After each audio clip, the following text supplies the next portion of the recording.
Hi there, thank you so much for popping over to my YouTube channel and my blog. Today I'm going to share with you a collection of videos from when I stenciled this floor. It was definitely a process. It took me probably about 8 days and a lot of hours, but I took what was a beige floor and turned it into this ceramic looking, beautiful, you'd never know it was travertine floor. I shared this process step by step on my Instagram account, and I did short little 15-second videos of each little step and the process as I went through it. So I thought it would be helpful to round them all up for you here. So just keep in mind when you're watching this, I did this over the course of 2 weeks. I had a vacation in the middle of it, so I had to walk away from the project and come back to it. But I rounded them all up, so here is my crazy collection of videos and tips on how I did this floor. Okay, you guys, floor is the name of the game today, and probably until we leave on Saturday. But it's happening, so I'm about to, this is why my hair is tied up. I have to clean the floors and I shed like crazy, so I gotta tie this beast up so I don't shed all over the floor while I'm trying to paint it, because nobody wants a hairy tile floor. It's gross. So I have to scrub this floor, and it's great that I have a big bathroom, but I wish it wasn't such a big bathroom right now because it's so much tile. So my goal today is to scrub the floor, and then I got a cleaner I'll show you, and then I'm gonna Travertine the holes. And then hopefully maybe get a coat of primer on, but I'll leave that as a bonus. I just want to get it filled. Filled is really the big goal because I don't know how long that's going to take me. It's going to depend on how hard it is to work with the product. So here we go. So literally to clean this floor, you have to like really vacuum. You have to clean like all the baseboard, get all the dust, everything, like suck it all up, clean it really good. Because if you paint it with dirt on it, you're painting dirt into your floor. So if any of you are bored and you want to come clean my tile with me, come on over. No, but really, so this is, I think this is going to be the worst part, the cleaning, the Travertine. And I don't love painting, but I think the painting and the stenciling is actually going to be the fun part after this first part. Well, I don't know why I bothered to shower. I should have just stayed sweaty after my run. It's hot. It's a lot of work.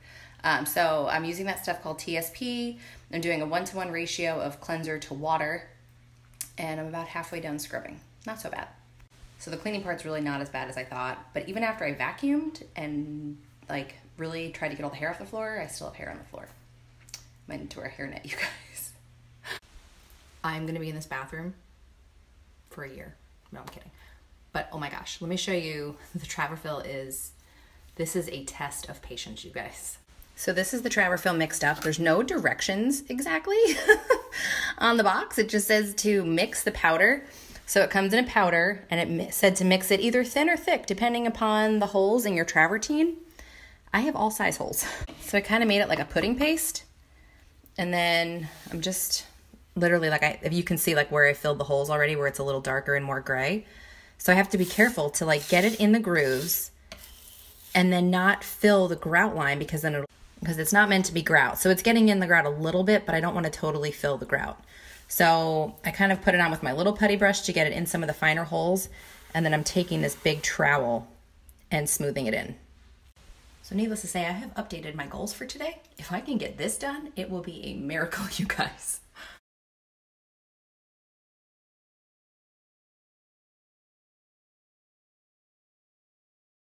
Well, you guys, I was wrong. The grout wasn't the worst part. Getting it off the tile, oh my gosh, you guys, this is a mess. I shouldn't say grout, it's the Travertine.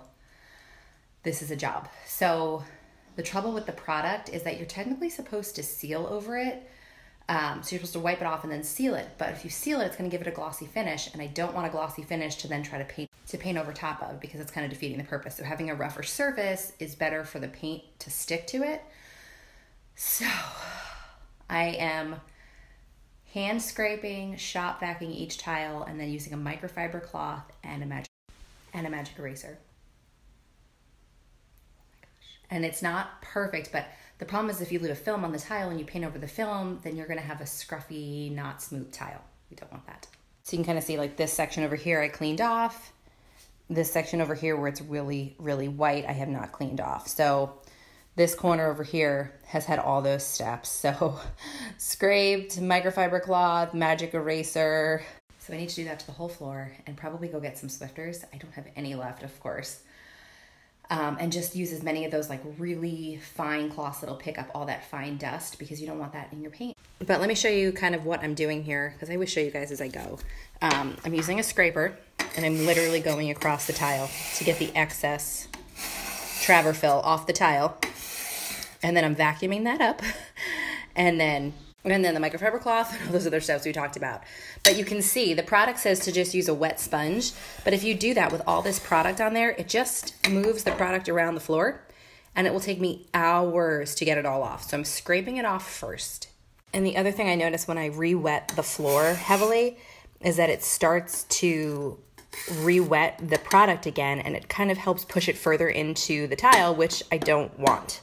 I want it to stay as flush as possible, and the primer I'm using is going to help seal all this in. So I just need to give the primer the best job possible by getting the cleanest, smoothest tile. See that film? That's what needs to come off. So that's what I got to get off these tiles. So that I get all that off and the primer has the best chance of sticking really well to the tile. So I will be here, you guys, for the foreseeable future, scraping away. So if you need me, oh my gosh, you guys, anybody want to come scrape tile? Anybody? Anybody want to come put on microfiber booties and ice skate across the floor? You're welcome to it. I don't mind. I have coffee. Can I bribe you? Anyway, it's really not that bad. It's just time consuming, but it's going to be worth it. So I got to suck it up, right, you guys? Back to it. Okay, you guys, we're going to do this. So I blocked off the door because the last thing I want is for her to run across the paint. I've got as much as I can taped off. I cannot tape under the cabinets because it took the paint off when I tried spray on melamine. Not so good. So I'm just going to have to be super careful and slow around the cabinets. But otherwise, we're ready to do this. Okay. Here we go. So I'm using, it's called Zinsser primer. I'll show you guys a picture when I go back downstairs to fill it up. But it's interior, exterior, works on everything. And it has probably the best product reviews I've ever seen of paint ever. So this is what we're using, you guys, because this is not your average floor. So fingers crossed. Well, one coat down, you guys. Only one more coat of primer, 2 more coats of chalk paint, 1 coat of Stencil, and 2 coats of polyurethane to go. And then I gotta caulk everything. But it sticks. I was really worried about how the paint was gonna stick on here, so I did a lot of research on primers, and really did my due diligence. And the wild factor was the product I used to fill the Travertine, and I was afraid that the paint would make it look wet or that it wouldn't stick the same. But so far, so good, you guys. I got a drop of paint on the floor, like just like a thin little line from the paintbrush, and I didn't realize it. And I went to go back and scrape it off.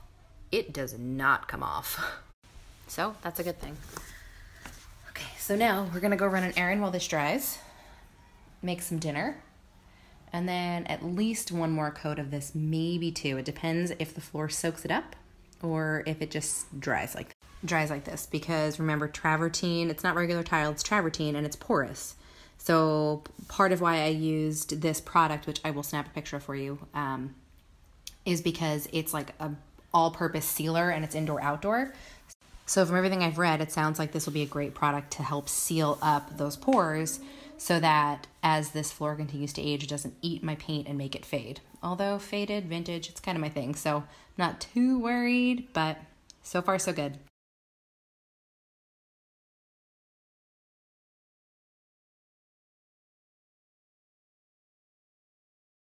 Okay, done. I didn't pass out, although I might now. I have to go fold laundry and start packing for a trip right now. This is gonna dry, and I don't think I have the energy for another 2 hours for chalking the floor. So I think we're gonna call it a day. Since I look like a mess, I thought I'd show you the floors. They're done. I think when this dries, that 2 coats is just the ticket. You can kind of see like back, I started back in that section, and that it dried pretty well. And it's pretty even. This stuff is all still wet. And this dried over there with the light on. It's really hard to see. You can kind of see better without the light like shining right on it. But tomorrow I will chalk. You know, I think I just need to accept that I just may not finish these before we leave for vacation. It's coming out better than I thought it would, so I don't want to rush it and screw it up. So I'll get done what I can before we go. And these aren't going anywhere, so I can get to them when I get home. You guys, A, good morning, but B, my plan was to use old white, Annie Sloan old white and graphite, so it would be like an antique white and charcoal gray color. I hate the old white in the bathroom. I like it in so many other places, but it looks way too yellow in here against the white cabinetry. No bueno, you guys. So I'm going to dump the rest of that paint because Annie Sloan is expensive. Back in the jar, clean it up. Now I have to go drive to go get new paint. Okay. Number one, pure white, definitely the way to go. Number two, I kind of think I'm only going to need one coat of chalk paint because I primed this so well. This paint is rolling on like a dream, you guys. I don't have to do the grout lines, like make those extra lines because I already did that. And so this is just one coat. And I quite frankly don't know if I could get any whiter. So I'm going to do the whole floor and make the call once it dries. But this may be a single coat situation. Okay, you guys, the chalk is done. Let me see if I turn off the lights. There you go. Stops all the shadows. So I think it's going to be a one coat situation, you guys. I'm going to let it dry and decide for sure. And it sounds funny to even say this, but literally this chalk paint went on like a dream. After properly priming and doing everything I did, this rolled on so fast. It took me just over an hour to do this whole floor. It's a lot of tile, and it's done. So if you've ever used Annie Sloan chalk paint, most times when I use her paint, I only need to do one coat. So I'm going to let this dry because it is porous. I want to make sure it doesn't seep in and the tile doesn't eat it and you don't see the tile coming through. But right now I see nothing but white. So, and I do want it to have a vintagey look to it. So I'm pretty sure we're good with one. We'll double check when we get home. But Luke and I are going to go off to jiu-jitsu and run some errands and come back and see what happens. Well, you guys, it's back to painting clothes for the third time today. I'm about to change. I got to do another coat on the floor. It has to happen. There are some spots that need more coverage, and there's a weird like yellow stripe going on the floor. I'm hoping you don't see it when it's painted if it comes back. Okay, so can you see like right here? Everything else is white, but like this row of tile, for whatever reason, has like a yellow hue. But then behind it, in the back corner, it's fine. It's just that one stripe. Super weird. But it dried, and I think the paint I think just soaked into the tile a little bit more, so you could see around the grout lines where it stayed and on the main tile where it really sucked in there. So I'm going to try to focus getting more paint on the actual tiles itself. That is going to be where most of the color is, so I think that's okay. That's fine. So I turned on the bathroom light, and I think I figured out what the stripe is. I think it's the light reflecting off the vanity from the almond tile because it is so white in here, you guys. It's almost hard to focus. I actually can't look at the floor anymore because it's actually hurting. So I'm going to do another coat, and it's just not going to get done, but I'd rather it be done and it be done right than rush after all this work and make it look sloppy. So I'm hoping that maybe if I tell you guys 5 times that it's okay that it's not done before vacation, it's okay. Maybe if I tell you, it'll actually start convincing me because it's really bothering me. So, but it is what it is. If the floor's not going anywhere, it'll be here when I get back. Off to paint. What am I on? Round 4, I think, of paint. 2 primary up, 2 chalk. So round 4. Here we go. Okay, everything has dried, and I definitely needed the second coat. I'm glad I did it, and it barely took an hour. Every time you do a coat after a coat, it just gets easier and easier, so it's worth that little bit of effort. It was definitely the right move. Definitely needed 2 coats. So I have to keep moving the camera. The camera's actually having a hard time photographing the floor. It keeps like fuzzing out on me. It is so white, you guys, like so white in this room that it's actually hurting my eyes to look at the floor. Like total white out.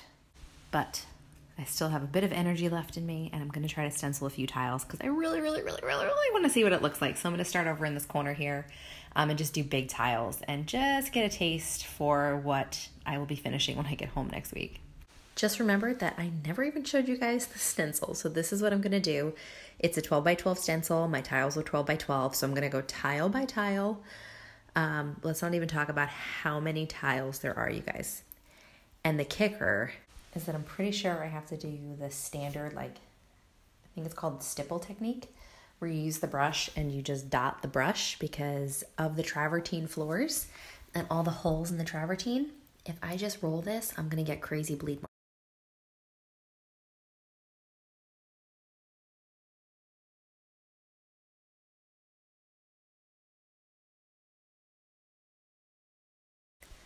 Okay, so there's the first 2 tiles done, and then there's one random one done over there. I was trying to find areas that I would photograph less in case they were awful. And the bathroom was too dark to do, but you can see all the little bleeds. And I'm trying to determine if that is vintage or if it just looks bad. I don't know if I'm too tired to decide, but from afar it looks great. But when you get up close, you're like, oh yeah, that's a little bleedy. So I hope you guys appreciate that I share the good and the bad of all these projects with you, because some of them I've done before and they're easy for me to explain, and one like this, I could not find a tutorial and I am going on the fly, you guys. There's a lot of holes to deal with. So here's a view from afar. And I love the stencil and I think it's gonna be great. It is really just gonna take me a really long time to do it right. And I just am not gonna be able to rush this at all. So in short, I got 3 tiles done, but you guys can see the amount of tile that I'm left to work with. I'm a little afraid for myself right now. When it actually is done, it's gonna be awesome. I just have to get to the awesome part. Okay, you guys. I think I finally have the technique I'm gonna use for the rest of the floor down to a science. You guys gave me so many tips, and just a few things I wanted to share on the bleeds and why it was bothering me so much. I research things a lot, and unless I totally missed it and glossed over it, I don't think I remember reading in any tutorials that I read, P.S. you will always have bleeds no matter how careful you are with your stencil. So in case you've never stenciled before, I've stenciled wood, and wood is a lot more forgiving and a lot more absorbent. There's nothing really absorbing into this floor. So if you're stenciling a floor, let me just give you a little public service announcement. You're gonna have some bleeds. So when I do my write-up on my travertine and how I filled it, stenciled it, and all this jazz, there'll be close-up, and I will have in big bold letters, you're gonna have bleeds on your tile, no matter how careful you are. So just wanna make sure that you know that, because I feel like I missed that. I missed that like totally when I was reading all these, unless I completely glossed over the section and all the, it looks beautiful. When you step back, you totally cannot tell. It looks absolutely lovely, and I'm so happy with it. But I had no idea that up close you would see it. So that was part of my big bleed freak out last night. It's like, what am I doing wrong? Why is this happening? Why doesn't this look perfect? But I have a pretty good technique down now that is working really well for the travertine. And I think it would work probably very well for any floor. I'm being extra careful because this floor I filled as many of the holes as I could. Thank goodness I did, because there would be like crazy crater bleeds. But there's still a lot of texture on the floor, and that's where it gets challenging. If you have too much paint, it just runs under the stencil. So because this is the last, I'm gonna get to do the floor for like probably eight days. If you're chomping at the bit to start a project, this is the technique I'm using, and it's working pretty well. And I'm having minimal touch-ups now that I've gotten this down. So let me flip you around and show you. Hang on, I gotta put the stencil down first. So the stencil's lined up.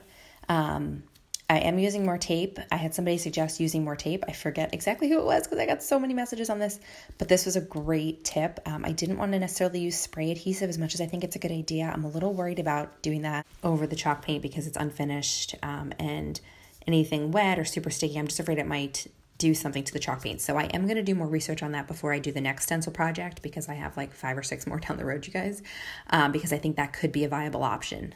But for now, I've added just extra blue tape, and it worked great. So then over here, I have my roller. I'm using a 2-inch foam roller. So I have a little bit of paint, and then this is where I take off the excess paint before I put it on the stencil. So I'm going to pick up a little bit of paint here. This is kind of hard to do one-handed. And then I'm going to work the paint all the way around. Oh, this is really hard to do one-handed. So you can see what I'm doing. I'm working the paint so it gets evenly around the whole roller. Okay, couldn't do that one-handed, but I worked it so that you can see the paint is evenly all around the whole roller. So I just worked it on this extra plate I have here. Yes, these are leftover Easter dishes. And now I'm going to come to the stencil and with very light pressure start rolling. So very lightly, I'm just going to start rolling this on really gently. This is super hard to do through the camera, you guys. Oh my gosh. So this is kind of how I work it back and forth and go in all directions, just lightly applying pressure and then hitting all different angles to get every corner of the stencil done. And then when there's very little paint on my foam roller, I'm going over the whole thing, applying a little bit more pressure because now I know that there's very little paint, so I won't make any big bleeds. So just to start to get the paint across the entire stencil, now I'll use a little bit more pressure because I have more control over how much paint is on my roller. And then I will pick up more paint. I'll pick up more paint when this is basically dry and I've kind of gotten just a little bit of paint on every little nook and cranny of this stencil. Then I'll pick up more paint and I'll keep working these areas over and over and over until, so I just picked up a little bit more paint. But this is a really good example. So can you see how much texture is in this tile?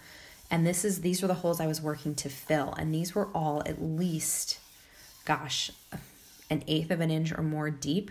So they're still there, but if I hadn't filled these, it really would have been, I would have to really love a messy look to have been able to embrace just painting the floor as it was and then stenciling over it. So I'm glad I did that extra step because I think it would have been a little too distressed for me. So I'm going to continue working this until I'm happy with the coverage that I get with the roller, and then I will switch to my brush and I will show you that. Okay, so now I have my stencil brush and I'm going to do the same thing. I'm going to pick up a little bit of paint, get rid of a little bit of the paint on here till I have just enough on my brush, come to my stencil, and then there's a few like white spots that just are a little too white for me that I'm going to get with this brush. Oh my gosh, you guys, I just listened to that video replay before I hit put on my story, and I feel like Bob Ross. Like literally. Am I painting a happy tree? I feel like it sounds like I'm painting a happy tree. Does anybody watch that guy? Most calming thing to watch ever. Okay, so I'm good with the coverage, and I'm going to let you guys see it raw and untouched up. Just going to rip it off. Ooh, hopefully I didn't touch the wall. And this is how it's coming out, totally untouched up. The lines are pretty darn clean. So anything I do want to touch up, I have this tiny little artist brush, and I'm just getting a little bit on my chalk paint. This is drying fast. And then I'm just using this to kind of just edge anywhere that I want to fix. So this is actually an almost empty can of chalk paint, so I'm just leaving this open for touch up. So here's a stencil I just did before. This is the last one I did before the video. There's really not a whole lot to touch up, so I'll use this brush. I can't do it on the video, so I'll mess it up, but I'll maybe touch up that spot and just like little bits here and there, but it really is coming out pretty clean, and there really is not a whole lot for me to touch up unless I want to get super duper crazy. And here we're probably about a foot away from the stencil. So if I get you super close up, you can still see that there are some bleeds, but nothing that I really feel like is awful. And here we are back about 2 feet from the stencil, and you can't really see bleeds anywhere. So this is working, you guys. Foam roller, slow and steady. Okay, so we're almost there. I got 4 left to go, but so happy with this, you guys. But well, here's another tip for you. So I did purchase 2 stencils, exact same thing, just 2. The other one started to get a little too sticky when I was rolling it, and it was pulling off of the floor, and it really wasn't creating much of a bleed, but it was taking me longer and I had to go slower. So I just put that one in the sink to soak it with soap and water, and I'm going to switch to this one. I'm going to tape it up and get the hair off the floor, oh my gosh, and keep going. So having the second one handy is just a really good way to stop from having to, I would have otherwise had to stop, wait, wash it all off, completely get it dry, and then go back to stenciling. Now I can just switch, let that one soak, and keep moving on the progress. And then also good, I have a lot of tiles that are small pieces, so what I'm doing right now are tiles that are the whole tile, but then eventually I'm going to have to bend and cut this stencil down to size as I get to the smaller tiles, so having 2 is great. Thought I'd give you guys a little progress update. So I've gotten these 4, this little section here, and then this little L happening over here. And what I'm doing with the 2 stencils I have, I'm working back and forth across the room so that I'll stencil one side, I'll put it back, and I'm just using a drop cloth just to put it down and kind of just using the tape as a guide to just kind of pucker it up a little bit so the back side dries quickly on the back of the stencil. Because if there's any bleed on the underside and you lay it down on the white, you're going to see that. So I'm just basically switching back and forth. So I took a break to do all my touch-up, but so both stencils were dry. I just stenciled the one on the left. I'm going to pull that up, and while that's drying, I'll stencil this one. Then I'll put this one here, place the one that I had drying, and go back to this side. So I just rip that one up, and I just kind of stick it right there so the underside can dry. It dries super quick because there's not a lot of paint on there, and then it prevents me from having to touch up any smudges that I get on the white, which is fine. When I do touch-ups, you can touch it up. It just makes it go a little faster if you're not touching up like big smudges of black. So I'm gonna keep going, but oh my gosh, you guys, I cannot wait for this whole room to be done. And the sad part is that these big tiles are the easy part, and all these small tiles that I haven't touched yet, that's the hard part. Okay, you guys, all full tiles are done. Now I have to do all the edging. So what I'm gonna do is start with the biggest tiles first and work my way around to the smallest. Let me show you what I mean a little bit more clear. So these are almost full-size tiles, but the size of the stencil, while it's a 12 by 12 design, the stencil itself is bigger than the tile, so I still have to bend it into the curve of the wall to get a full stencil. So I'm gonna start with the bigger tiles and hit all the bigger tiles and then kind of work my way around the room, then going and working smaller and smaller and smaller as I get around the room.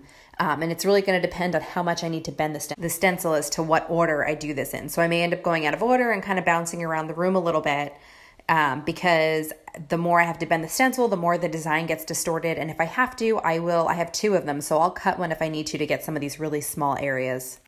So stenciling will officially be done today. Hopefully I can get all the clear coats on, but stenciling will be done for sure. So I'll show you guys as I go, show you the finished progress. So I'm going to stencil it and then I'm going to remove the tape and do my touch-ups and then clear. Okay, you guys, so I thought I'd show you how I'm doing the edging with one of the bigger tiles. It's probably easier to see. So I have all the tape secured. I have the stencil in place. And then for the side that I'm stenciling up to, I pushed it down as far as I could and taped it to the wall. I'm going to roll as much as I can, and then as I get to the section where the roller is going to stop me, probably about a ½ inch, 3/4 of an inch from the wall, I'm actually going to take my brush and just dab it straight down to get the edges that I cannot get with the roller. So as I'm working towards the folded edge, I'm working in one direction with the roller because I don't want to pull back and pull the stencil because this isn't completely secured and taped down. So I want to be really careful. And I'm just going to push up all the way to the edge until I can't go any further. Now I'm just going to use the little stencil brush and work in around the stencil and get all the way to the wall with it, which takes a little bit of extra time, but it's going to give me that look where it's going to look like it's real tile that was cut to fit the floor versus having a long gap where the roller otherwise wouldn't get to. So this is what it looks like doing the stencil brush towards the edge. It goes all the way up to the wall. Sorry, I needed to drop the phone and use both hands so I didn't mess up the tile. But that is how I am managing the sides. P.S. There's going to be a lot of touch-up after this. I have some funky sides and it's a pretty good sized stencil. I may have to cut it. We'll see how it goes. I've got some really small nooks and crannies. We'll see how well it goes and when I decide to cut the stencil. Okay, you guys, here's a little more progress. We're getting in the bathroom, around the toilet now. I got all the way as far as I could on that wall, all the way up to the tub. We are making progress, you guys. Wanted to show you how I'm doing some of these corners. So it's the mirror of this. So with this little L-shaped funkiness, I'm stenciling one side, letting it dry for a second, and then I'm just gonna peel it up and stencil in this way. The edges are definitely where I'm finding I'm getting the most bleeds because you're trying to roll in as far as you can to the wall and it makes some of the stencil shift.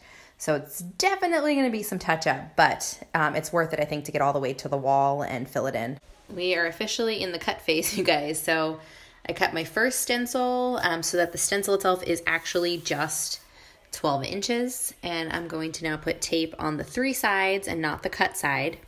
And the main reason is because I cannot put tape under the cabinets of my base. I can't put tape on the baseboards of my cabinets. You can see over here where we had a little peel. The painter's tape pulled it right off because these kickboards are just melamine. So that's why this was our test project before the kitchen. So I now know that on all of our kickboards, I will have some kind of wood veneer put over the front so the paint sticks better and I don't have this issue. Not that I'm painting those floors, but still for durability, they're very delicate. And anytime I hit this part underneath the cabinets, it's just causing it to crack. So I have to be really careful. The actual cabinets themselves are totally fine because this is wood that was painted, so paint's sticking great. It's just anywhere that there's melamine that there's an issue, which is why I also added the shiplap over there to the ends because that was also melamine. So that gives it a little bit more durability. The paint is sticking great to the plywood. So around all of my cabinets, I'm going to cut this stencil exactly to size because I don't want to get paint on the cabinets. But anyway, back to this. So this is the largest square. And then here I wasn't able to get this little foot off, so I have to stencil around it. So I'm going to cut around this shape. And then I'm just gonna start working like this is my next biggest tile and just keep cutting the stencil down. But we're making progress, you guys. We're getting there. The stencil will be done today, for sure. For sure, for sure. And then I'm gonna have some serious touch-up work, but I'm excited. One added bonus of using chalk paint. So I got a little bit on the cabinet, but I just have a little wipe. And so using just a little bit of pressure, it'll wipe right off with a wet wipe. And one other thing I did, because my brush wasn't fitting under the stencil, I bought cheapy stencil brushes the other day. So I just went downstairs with my miter saw and there's the end of it. I just cut it in half so that I can then get the brush underneath my cabinet and I don't have to tilt the brush too much, which would cause me to bleed under the stencil. Oh, and one note, don't forget, you need to clean any chalk paint anywhere on walls or whatever before you seal it, because once you seal it, like if I left that up there and then I put my sealer down, the chalk paint won't wipe off. Before it's sealed, it's wipeable. Oh man, you guys, this is tough. I got this corner, I got a little smidge there, a little smidge there, a little smidge there. Edges in the bathroom, edges over there, and over here. It doesn't look like much, but this is taking forever. I have to periodically like step back and be like, oh yeah, that right there, that is why I am doing this. And while I was having a lot of fun, these edges, whew, you guys, this is like a serious test of patience. It is hard. So needless to say, I will be happy if I get it stenciled tonight and get the touch-up done. And then tomorrow can just be clear coat all day long, because there's no way I have the patience to go back over the whole floor, nor do I think my back can handle it. So if you need me, I'm still in the bathroom. But I am super happy with it. I'm really glad I did it.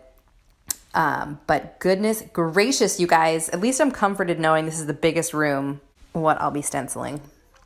This is the biggest, you guys. All the other bathrooms could fit inside this one, so at least I'm comforted there. But it will be totally worth it. And like childbirth, I will forget all about it soon. Last two tiles, you guys, I have right there, actually three, right there, and then the tiniest little sliver right there. And then somebody find me a glass of wine. Holy smokes, you guys. Okay, you guys, completely cannot tell, but I've started coating in the bathroom. It's gonna go way faster than I thought. And I'm using a brush to edge and then a foam roller. So thankful for my buddies and everybody that messaged me and suggested going with the polyacrylic. It's applying super simple. I don't know if you could see, it goes on a little bit milky, but you could tell it's drying completely flat and matte and not changing the look of the floor at all. Few things that I'm figuring out as I go. You need to keep wiping as you go. So I have a microfiber cloth with me because now that the floor is stenciled, it's really hard to see where there's any hair or any dirt because it's patterned. So I went over them once and I'm going over them again before I apply the top coat. So kind of wiped them down, then as I just wipe this section down now, and I'm gonna clear this section, but I'm excited. So I think I'm gonna end up doing 3, maybe 4 coats of this. It's gotta dry 2 hours in between, but I'm excited, you guys. I'm glad. Okay guys, that's a wrap on coat 1. That went really fast. I'm so glad. And one of the things I read about polyacrylic and why I didn't want to go with it was because people said the consistency was a little watery, more so than polyurethane. And my original thought was, oh my gosh, I want something super thick, you know, to cover up the travertine. But what I'm finding is that because it's more watery and because my floors are more textured, the polyacrylic is more easily able to just kind of lump and kind of like just like lull into all the crevices without me really having to like jam the paint or the top coat in there, which I don't want to have to do.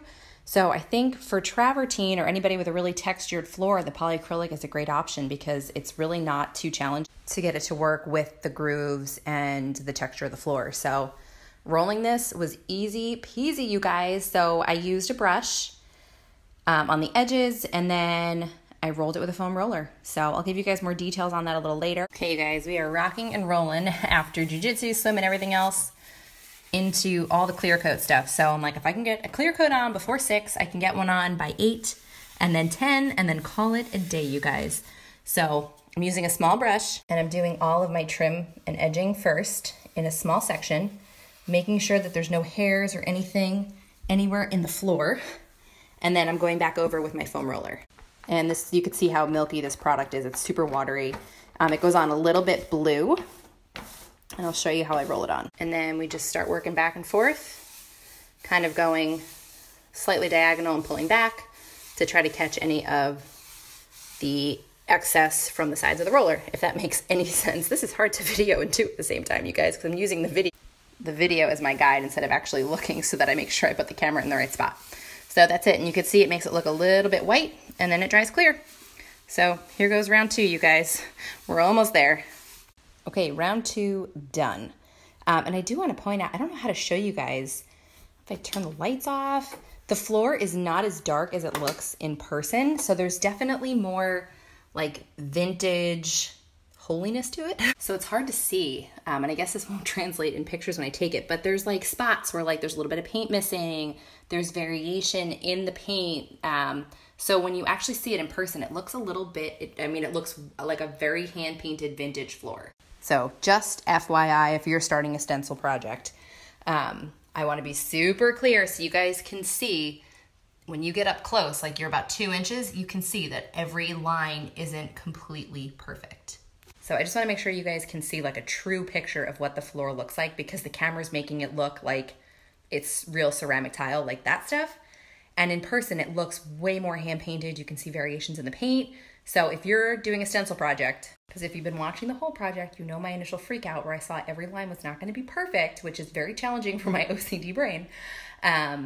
It's not perfect, but from a distance, it looks all put together and perfect, but up close. So my point in all this, you can see let's change it from bleeds, which is what you're supposed to call it when the paint bleeds under the stencil. We're going to call it character. So my floors have a lot of character, but they look really good on camera. One other tip when you're in this clear coat phase, the first time I went through, I kept brushing the tile, thought I got everything off the tile. When I went back for round 2, I could see I missed a hair or 2 or 4, and there's nothing you can do about it. I will tell you that after one coat, if I really wanted to get that hair out of there, I would have had to like dig and probably rip the paint up. Added character. Bleeds and hair equal character. There you go. So that's a wrap up on round 2. I'm gonna go do the dinner, bath, bedtime thing, and then 8 o'clock, I have an appointment for round 3, and then 10 o'clock, probably 10:30, round 4, and we're done. Okay, just finished the 3rd coat, and what I'm happy to say and what you should see is that it doesn't look any different. So I am using a matte finish. I want it to look matte. I don't want it to be shiny. Fingers crossed the matte is durable enough. So this should probably be enough with 3 coats, but figure I might as well just do one more, because after all this, there's no way I'm going to skimp out now, because the top coat's taking me about 35 minutes. Oh, and just to give you an update, the floor, the way it feels, it is so smooth. You can see it's got a very, very, very, very low sheen, and that's with the sun shining in on it right now. So it really is a matte finish, and it feels like regular tile. Like, it doesn't feel painted or sticky or anything. It literally feels like my floors used to feel. It feels like a ceramic tile. So polyacrylic, you guys, totally the way to go. So I'm going to finish up this last little bit, put my little tulip feet back on. Some of them didn't. Okay, you guys, we are doing this last step. We are going to caulk the edges of the floor. So this is what I'm using: kitchen, bath, and plumbing, water resistant, yada, yada, yada. So I just, using scissors, snip the edge off, and then, snip the top off at an angle. And then I basically use like a long skewer just to go down and puncture the inner foil that's in there. I'm gonna load it in my gun, and off we go, you guys. Okay, you guys, so this is gonna take a little bit of time, but I got this side done, just so you can see, like, this side now is caulked to the wall, and then you can see this is not. So it just polishes it up a little bit and really seals the floor. I really need 2 hands to do it, so I can't really show you. So I line a really small bead across one whole section, and then I have a little cup of water right here that I dip my finger in, and then I just run my finger along the bead. Okay, so let me show you what I do. Clearly I should change this too while I'm at it. So I just use the gun and just put a really thin line, and then I just dip a finger in the water, make sure it's not too wet, and then I just press it into, and I'm just pressing the bead of caulking into the small gap between the floor, where's my finger, there we go, the floor and the molding just to make sure every edge is sealed. You guys, there's no way I want this floor getting ruined. And this caulk, by the way, is like super, super gooey, sticky. So yeah, super sticky. And I did get a couple messages. Yes, there is a spot on the caulking gun where you can cut the top of the tube of caulking, but I've used mine before and it's not very sharp. This is a really cheap gun. I need to actually get a new one. And it mangles this, so I use scissors. However, I did learn that on here somewhere, and I will find it later, there is a pin to cut the foil where I've been using a wood skewer. There is a pin on here somewhere to cut your foil that's inside the caulk. So there you go. Okay, you guys, I'm just gonna show you my paranoia here. So where the wood meets the tile, we don't have a transition piece, which I like. You don't trip over it. But so I'm filling in this little space and just really wiping it really well with a rag to make sure that I'm taking care of all the spaces. Like that was a big gap there. I just filled that. So I'll go back and you could just wipe this in with a rag and just kind of keep wiping it over and over, cleaning the rag, wiping it to make sure there's no gaps on any of the edges. Okay, so there you go. So now this is all filled in and there is no gap. No gaps, you guys. Fill them all in. And just for, I'm using painter's rags for this. I make a serious mess when I do this. And so I just have like piles of rags that I drag around the floor with me. And I throw them all out when I'm done because it's super sticky and they're not that expensive.